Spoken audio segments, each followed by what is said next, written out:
live my life by. I mean, from that day, I mean, I had kind of done it before, Lynn, but never was I that bold to lay it on the line. And I'll tell you, when you lay it on the line, you close all the doors behind you, which means you only have you to deal with and what's in front of you. And that's when I think commitment really starts, because there's no going back. And I think a lot of people leave that back door open and say, well, I'll try it.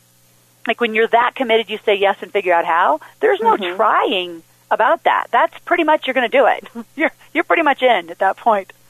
Well, and that also, it not only led to money, it led to confidence, it led to a whole different type of team that you put together, but also it gave you inside knowledge of a very lucrative area of investments that most people would never have the opportunity to have access to. So, you never know where an opportunity is going to take you.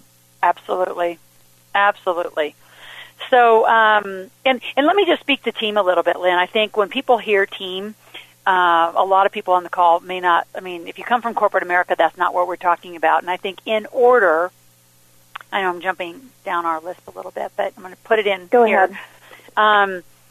I think the biggest thing is I've really been working, and you know how many, I mean, just thousands and thousands of people I work with on how to get the sequence right. Like, what do you do at the right time to really get your money conversation and action straight?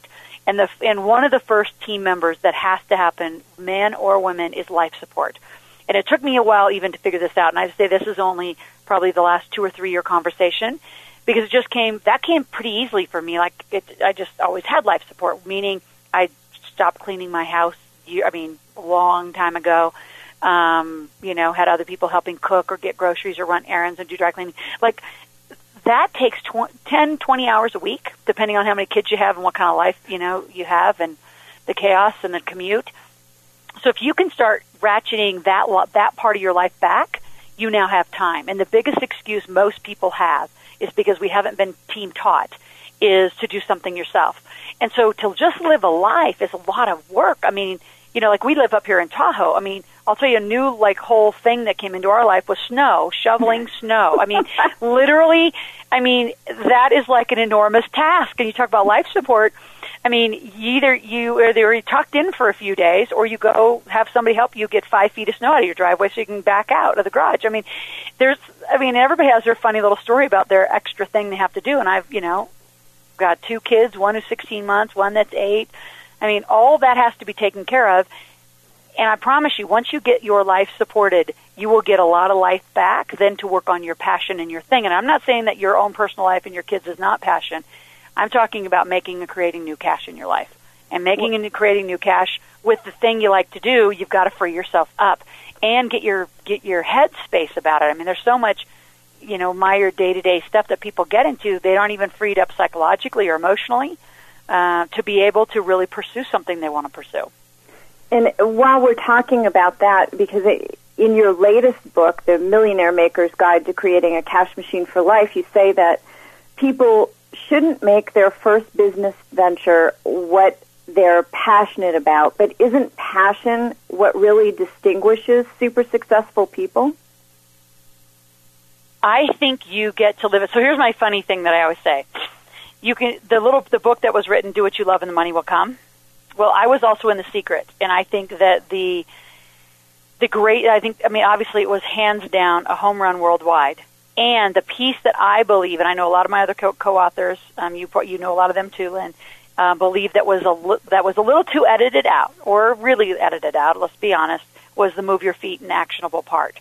So, because here's what I would say is you do what you love and the money will come. Well, not if you like to just sit on the couch and eat bonbons. It's not coming.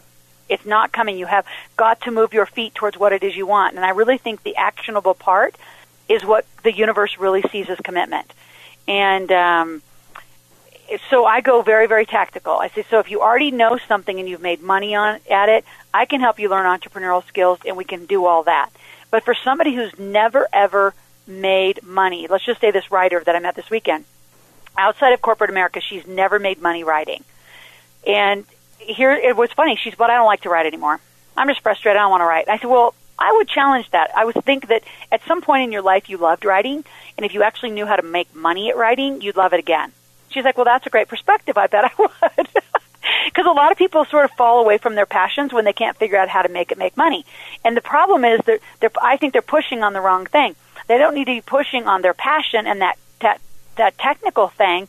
They need to learn to be an entrepreneur. The very skills that we were never taught, and I'll just kind of list them off, is marketing, sales, finance, and leadership. So when you learn marketing, sales, finance, and leadership, doing the thing you know how to do. So, like, she wanted to do something different. She wanted to do a different cash machine. I said, no. Like, if you're going to do this quickly, then you write. And so, in fact, I gave her the first writing job. I said, you rewrite this workshop on my website. You give me 2 pages of a rewrite of what you really experienced. And if I like it, I'll hire you, and I'll put it up on my website, give you the credit for it, and now you've launched your writing business. I said, if you're no good, then, then that's something else we got to work on. But if you're as good as you say you are, then I'll give you your first job. So I challenged her to do it. She's delivering tomorrow, and we'll see how she does. But, like, that's an exact example of do what you know while we teach you how to market, sell, do finance, and lead.